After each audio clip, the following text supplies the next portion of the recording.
We saw wind gusts up in the 60, 70, even 74-mile-per-hour range out here, and that's hurricane strength. Now, it's not sustained, so it never was a hurricane so far. And just about everyone in the financial field agrees that as long as Congress passes a rescue bill soon, banks can go back to doing what they're supposed to do, lend money. But even in a best-case scenario, the way you make large purchases will never again be the same. The fire spread all the way over to Everglades Boulevard behind me. The challenge no longer became trying to save the homes over there. It became trying to make sure the fire didn't spread anymore on the west side of Everglades Boulevard. 3 years after Katrina destroyed New Orleans, the Big Easy took those lessons learned and deflected the blow inflicted today. However, living in Hurricane Alley here, we know as one threat is behind us, many more lurk in the Atlantic. We've now got Hurricane Hannah, Tropical Storm Ike, and potentially Josephine in the mix too. The fifth thing you should know, kids can take free college classes while still in high school. And number 6, following these steps won't just help out your wallet, it'll also help your kids develop. Benitez took us back to his neighborhood with him, but before he could even get out of his car, one of his neighbors was offering her condolences, saying she didn't agree with the university's decision. However, then she came up to us 5 minutes later, worried that her apology was caught on tape. Many of his other neighbors appear nervous, too. They all went inside when they saw us. Their story, plus some remarkable viewer photos as the news that works for you starts right now. We're not just doing the obligatory last-minute shopper story tonight. We're actually truly impressed by how many people are coming in and out of this Walgreens on US 41 getting those last-minute Christmas supplies. If nothing else, it proves that there are 3 certain things in life: death, taxes, and procrastination. The McCain Palin Advance team has been in town almost a week dealing with all of the logistics, but they never once had an answer for us when we asked a question about an overflow crowd. Turns out they didn't have any for their supporters either.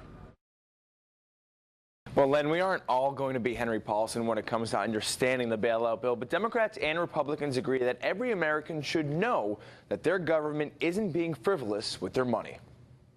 The banking collapses, the credit crisis, the reduced price signs. We could all feel the pain if something's not done soon. This is everybody's problem. Anytime you personally reach into your wallet, pull out your credit card, you're going to end up paying significantly higher rates. You're also going to have trouble maybe getting a loan unless your credit is very good.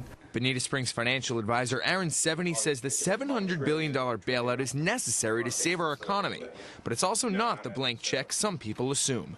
They're going to go ahead and purchase mortgages from the companies on Wall Street right now who are being completely tied up and stymied by having these assets on their books. Seveny says the bailout should help banks lend money once again, and the best part, taxpayers may not even get stuck with a bill at all. To banks, mortgages are money. The bailout plan would help the government buy troubled loans, say at 25 cents on the dollar, to help stabilize the economy. While some of the mortgages would default and be rendered worthless, if enough of them don't, they could be resold on the open market in just a few years, leaving you, the taxpayer, with the profit. The news is even better in Southwest Florida, the heart of the housing collapse. The plan should make refinancing your home much easier if you're having trouble making payments.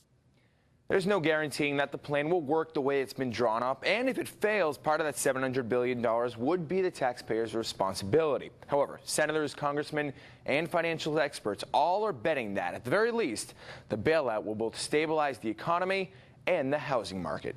In the studio, Noah Pransky, ABC 7 News.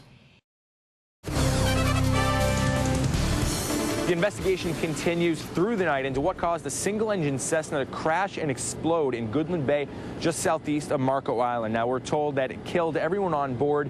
That includes at least one person, but we don't know if the pilot had any passengers on board, and we won't know until at least tomorrow because this is an ongoing investigation. Now, sheriff deputies have divers in the water trying to secure the scene the best they can. It's dark, so they don't know a whole lot yet, but when the daylight hours come, the FAA and NTSB will be on scene, and we'll know a lot more then. For an hour, live on Goodland, Noah Pransky, NBC2. Good evening, Noah. I can hear the wind. It is pretty brutal out here. We're now entering the 21st hour of continuous rain along these Lake Okeechobee towns, and I got to tell you, the rain total's been pretty amazing out here. We've seen rain totals in the 7, 8, 9 inches area, and they really don't know exactly how much rain is falling here because those gauges that were 6 inches tall overflowed. The gauges that were 8 inches tall overflowed. So we're told somewhere in the 7 to 10 inch rain, and the water is all around here. A lot of the low-lying areas here are completely underwater, and here in the actual main city of Moorhaven, we're going to take a look right into the eye of this wind right now. It's going to get tough to see, but you can see a parking lot completely underwater, several feet, wind just sweeping over it. And not only is this a water issue like it has been throughout Southwest Florida, As we take a look just on the other side of the street, a large tree is down. It's been a big wind story here too. The wind hitting this community much harder than it hit other areas of southwest Florida, much like we saw in Hurricane Wilma. Now, we're not here to say the storm is as bad as it was for Hurricane Wilma, but the wind, again, hitting these inland communities just so hard. We are even going to take an opportunity to wipe off this camera anytime we need to, so forgive us because it is pretty wet and pretty windy out here. But we saw wind gusts up in the 60, 70, even 74 mile per hour range out here, and that's hurricane strength. Now, it's not sustained, so it never was a hurricane so far, but it's a tropical storm and is really beating this community. We see some water damage, we see some wind damage. There is one good thing to pass along here, though. Lake Okeechobee. It's only at 11.5 feet right now. That's 3 feet below its current level. That should be coming up soon.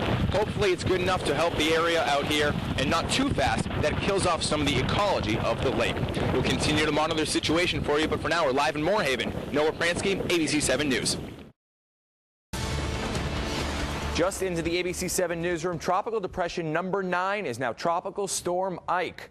The National Hurricane Center says the sustained winds here are up to 50 miles per hour, and we'll get more on this storm as well as the impending strike from Hurricane Hannah later on with meteorologist Jim Clark. But first, Gustav still gusting through the bayou. After making landfall this morning in western Louisiana, millions of gallons of water rushed toward New Orleans. All eyes right now are on the rebuilt levees protecting the city, and despite the videotape we can see here of water splashing over the top of them, so far, no major breaches reported. We get more from ABC 7's Marty Johnson in Louisiana. Now, while Gustav is likely to rain itself over the next few days, our attention shifts back to the Atlantic where more threats continue to develop.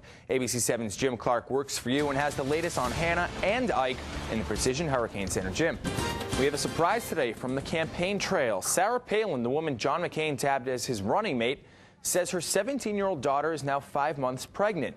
The Alaska governor says her daughter, Bristol, will keep the child and will eventually marry the father. The McCain campaign says the announcement was aimed at rebutting rumors that Palin's youngest son, born in April, was actually her daughter's baby. The Republican National Convention, meanwhile, is getting underway in Minnesota, but without the scheduled pomp and circumstance. President Bush will not attend as previously planned because of Hurricane Gustav. We get more from the surroundings with St. Paul, ABC 7's TJ Winnick. Hundreds of victims of the flooding in Bonita Springs remain in a Red Cross shelter tonight. Water still sits in many streets weeks after Tropical Storm Faye washed ashore in southwest Florida. While the waters are slowly receding, today was a Labor Day that many victims won't soon forget, thanks to a Red Cross barbecue at the shelter. However, as ABC 7's Kevin Ozebek reports, the flood was merely a distraction. A mixed bag of news on the gasoline front. While Gustav temporarily shut down oil production along the Gulf, lesser than expected winds gave hope that gas prices won't soar as much as first thought. The price of oil actually dropped today, but at the pump, things are right where they left off last week. Across the country, the average cost of a gallon of unleaded is $3.69. Here in Florida, as well as southwest Florida, it's $3.68 a gallon. A new admission by investigators searching for Kaylee Anthony. Why some say the toddler from Orlando may be dead. We've got the latest from a tension-filled Anthony home after this. They won't admit what they're looking for. It's just an article search for an ongoing investigation that I can't talk about right now. But Lee County deputies spent a second straight day combing the waters of Island Vista Estates. It's a community where murder victim Evelyn Bermudez used to live, and also where the sheriff's office has already collected some evidence. Deputies have focused their investigation on this neighborhood because on Sunday they towed a silver Pontiac, much like the one seen in surveillance video Saturday night, out of this driveway. We spoke to the owner. They took us down for questioning. They tell you that you were suspects, or they said you were suspects? Yeah, we were suspects. The sheriff's office has taken a great interest in Tina Yurko and her husband Mike, even taking DNA swabs last night. But while deputies analyzed the video and the couple's friendship with the slain woman, Yurko says she was home at the time of the murder and her husband was running errands. Was that your car? No. It was one that looks like it, but it was not my car. She says Bermudez, who had been arrested multiple times for cocaine possession, was selling again. I have no idea who did this. Do you think it was a robbery, or do you think it was over drugs? Do you have any idea? Over drugs. Yeah. How sure are you? I'm pretty sure.